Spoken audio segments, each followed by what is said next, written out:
কুয়াশার চাদরে মোড়া শান্ত স্নিগ্ধ জনকোলাহল ছাড়া এক স্থান কালিম্পং জেলার গির ডাবলিং। আপনি যদি চান নির্ঝঞ্ঝাটে নির্জন নিস্তব্ধে একান্তে আপনার কোয়ালিটি টাইম কাটাতে, তাহলে আপনার জন্য একদম ঠিকঠাক ডেস্টিনেশন গির ডাবলিং। যেমনটা গিয়েছিলাম আমরাও, সবাই মিলে একত্রিত হয়ে পুরো প্রোগ্রামটা সাজিয়ে নেওয়া হলো। তারপর দুর্গাপুর মাউন্টেনিয়ার্স অ্যাসোসিয়েশনের পক্ষ থেকে দেওয়া হলো ব্যাগ, টুপি, আই কার্ড। এরপর একদিন সকাল 7টা নাগাদ আমাদের ট্রেন পৌঁছলো নিউ জলপাইগুড়ি স্টেশনে। আর উত্তরবঙ্গে প্রবেশ করা মানে পাহাড়ের কাছাকাছি চলে যাওয়া। সবার মন একেবারে উড়ো উড়ো পাহাড় দেখবার জন্য। একটু ফ্রেশ হয়ে ব্রেকফাস্ট সেরে পূর্ব নির্ধারিত গাড়িতে করে এনজেপি ছাড়লাম আমরা। এনজেপি থেকে বাগডোগরা মিনামোড় 48 কিলোমিটার। এখান থেকে বাঁদিকে যে রাস্তাটা গেছে সেই রাস্তাটি ধরে চা বাগানের পাশ দিয়ে চললো আমাদের গাড়ি। গাড়ি উঠছে ধীরে ধীরে পাহাড়ের গা বেয়ে সুরপিল পথে। আর চলতে চলতে সামনে কি পড়লো জানেন? যা দেখলে চোখ একেবারে ধা দিয়ে যায়। আমরা পৌঁছলাম লুপ ব্রিজে।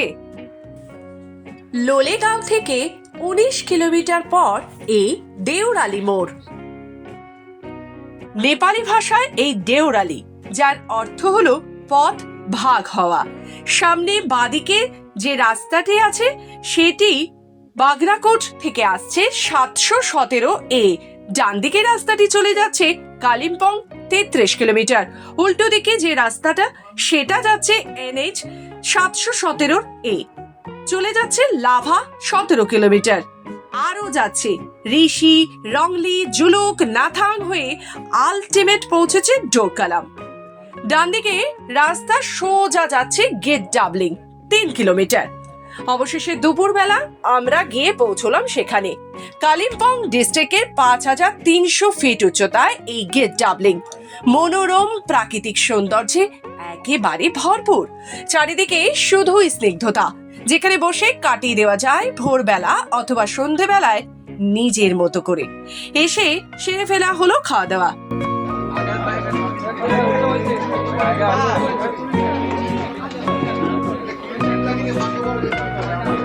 এরপর সবাই এসে দাঁড়ালো লাইনে। এই কটা দিন কিন্তু আমাদের আস্তানা গির ডাবলিং এর এই ডোরোভ্যালি ডক্টর শুভেন্দু দাস। এরপর তিনি ফ্ল্যাগ তুলে কোর্সের সূচনা করলেন।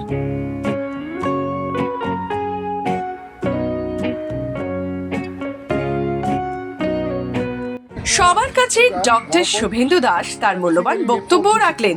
70% এখানে পপুলেশন যারা পাহাড়ের আদিবাসী লেকচার তারাই থাকে ম্যাক্সিমাম।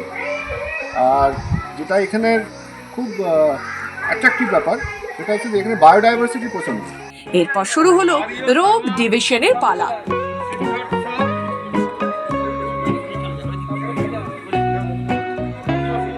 সন্ধ্যেবেলা এখানকার স্থানীয় স্কুলে আমরা নিজেদের মতন করে আয়োজন করলাম self introduction. Intercosmos ISRO আর ইন্টার কসমসের যৌথ উদ্যোগে জয়েন্ট ভেঞ্চারে ওই আর্যভট্ট নামে। এইভাবেই কেটে গেল হাসি মজা গল্পতে প্রথম দিনটা।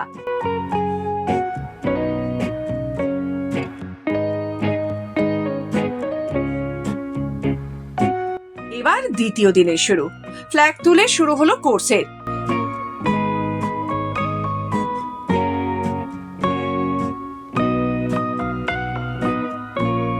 ডোরভ্যালির পেছন দিকে রয়েছে একটি ছোট্ট মাঠ। এটি এখানকার স্কুলের মাঠ। এখানেই হলো ভোরবেলার শরীর চর্চা। আর এরপর ক্যাম্পে বসে সেরে নেওয়া হলো টিফিন। টিফিনের পর স্কুল গ্রাউন্ডে হলো নেচার ক্লাস। প্রকৃতির এত কাছাকাছি এসে প্রকৃতি সম্পর্কে জানবো না সে কি করে হয়? ডোরোভ্যালির পাশ দিয়েই চলে যাচ্ছে একটি রাস্তা। এই যে রাস্তাটি, এর পাশেই রয়েছে এলাচের ক্ষেত। এই রাস্তাটাই চলে গেছে সোজা উপরের দিকে, যেখানে রয়েছে ভিউ পয়েন্ট। অক্টোবর থেকে জানুয়ারি পর্যন্ত ওয়েদার ক্লিয়ার থাকার জন্য তার জন্য কাঞ্চনজঙ্ঘা একেবারে পরিষ্কার দেখা যায়। এখানে হয় সেরিকালচার বা রেশম শিল্প। जैसे आप लोग जो सेरिकल्चर ये सिल्क के बारे में पूछ रहे हैं, तो हमारे यहाँ पे सेरिकल्चर का फार्म पड़ा हुआ है, वहाँ पे हैचिंग होता है और जैसे ही वहाँ से हैचिंग होने के बाद हमें लार्वा दिया जाता है, जो रेशम का वो बच्चे दिया जाता है। और घर पे लेके हम 21 दिन तक इसको प्रोसेसिंग करके खाना वाना बना के सब कुछ बड़ा करके जब कोकन बनता है, कोकन बनने के बाद फिर ये सेरिकल्चर को वापस कर देते हैं ऑफिस में। तो वहाँ से हमें पर केजी के हिसाब से जो भी रेट मिलेगा उस हिसाब से पैसा मिल जाता है। সন্ধেবেলা স্কুলে প্রজেক্ট শো এর মাধ্যমে দেখানো হলো পাখি আর পাহাড়ি আকাশ। তার কারণ তোমরা আগে যখন বড় হবে আমাদের চোখে রেটিনা গল্প এইগুলো একটা জিনিস আছে। এবার তৃতীয় দিনের পালা। সকালে শুরু হলো কম্পাসের ক্লাস। পাহাড়ে ঘুরতে গিয়ে অভিজ্ঞতা অর্জনে কম্পাস বিষয়টি জানা ভীষণভাবে আবশ্যক। হলো টেল মার্ক ও টেল সাইন কিভাবে দেখতে হয় তার উপর ক্লাস। এরপর আরও একটি ইন্টারেস্টিং ব্যাপারও আছে। পাখি চেনালেন এক দাদা। আমরা সকলেই জানলাম পাহাড়িয়া পাখি সম্বন্ধে। নিরিবিলি এই জায়গাতে সব পাখিগুলো আসে ফল খেতে, এরা এখানে আসছে। অন্য অনেকগুলো জায়গা আছে কিন্তু এই জায়গায় পাখির যে অ্যাক্টিভিটি, এইটা উপর দিয়ে একটা পাখি চলে যাচ্ছে ওই যে। আরও এক দিদি, তিনি জানালেন গাছগাছালির কথা। পাহাড়ে কত ধরনের গাছ হয়, এর মধ্যে কোনটি কোন ঔষধিতে কাজে লাগে, এই পাহাড়িয়া গাছের বিশেষ বিশেষ বৈশিষ্ট্য কি, তা সবটাই তুলে ধরলেন আমাদের কাছে। আর এরপর এই যে দেখছেন, এখানে হচ্ছে সেলফ কুকিং এর ক্লাস। কেন পাহাড়ে এনে অভিজ্ঞতা সঞ্চয়ের কারণে সেলফ কুকিং শেখানো হয় তার পুরো বিষয়টাই বুঝিয়ে দেওয়া হলো সকলকে।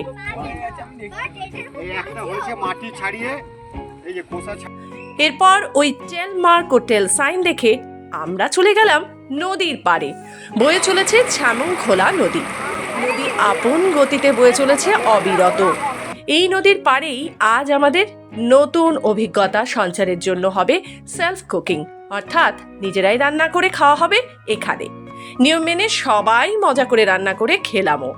এরপর ক্যাম্পে ফিরে শেষ হলো আরও একটা দিনের। চতুর্থ দিন সকাল থেকে শুরু হলো বিভিন্ন অ্যাডভেঞ্চার অ্যাক্টিভিটি। শিখলাম কিভাবে সেফটির সাথে রোপ ব্রিজের ওপর দিয়ে হাঁটতে হয়, কিভাবে ব্যালেন্সিং ল্যাডেলের ওপর দিয়ে হাঁটতে হয় তা শেখানো হলো।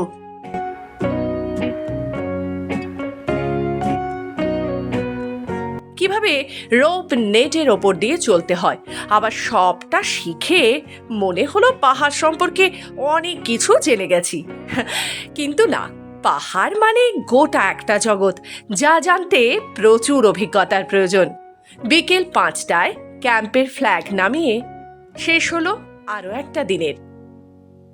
আর আজ সন্ধ্যেটায় আয়োজন করা হয়েছিল ক্যাম্প ফায়ারে। অগ্নি প্রজ্বলনের মাধ্যমে শুরু হলো ক্যাম্প ফায়ার। একে একে সবাই নাচ গান কবিতা আবৃত্তির মাধ্যমে ভরিয়ে তুলল জমজমাট ক্যাম্প ফায়ার পর্ব। এবার আবার নতুন একটা সকাল। আজ আমরা সবাই মিলে বেরিয়ে পড়লাম এতদিন ধরে প্রকৃতির কোলে যেখানে যেভাবে আমরা ব্যবহার করেছি তা পরিষ্কার করে প্রকৃতিকে আবার স্বচ্ছতায় ফিরিয়ে দিতে। তাই তো আমাদের আজ পালা পুরো জায়গাটা পরিষ্কার করার। পাহাড়ি মানুষজন কিন্তু পরিবেশ সম্বন্ধে বেশ সচেতন।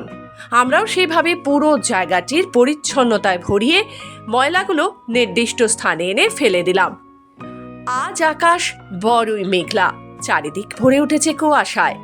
শুরু হলো আমাদের কোর্সের ক্লোজিং সেরেমনি।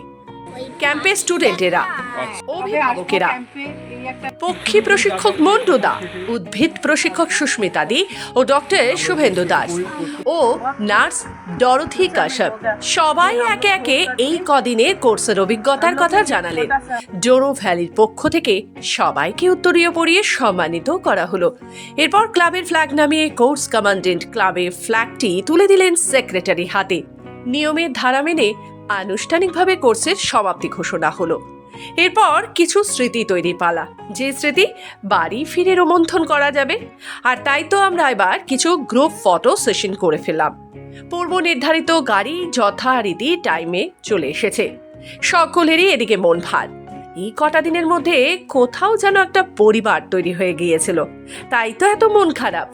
অবশেষে গিট ডাবলিংকে বিদায় জানিয়ে আমরা পাহাড় থেকে সমতলের উদ্দেশ্যে রওনা দিলাম।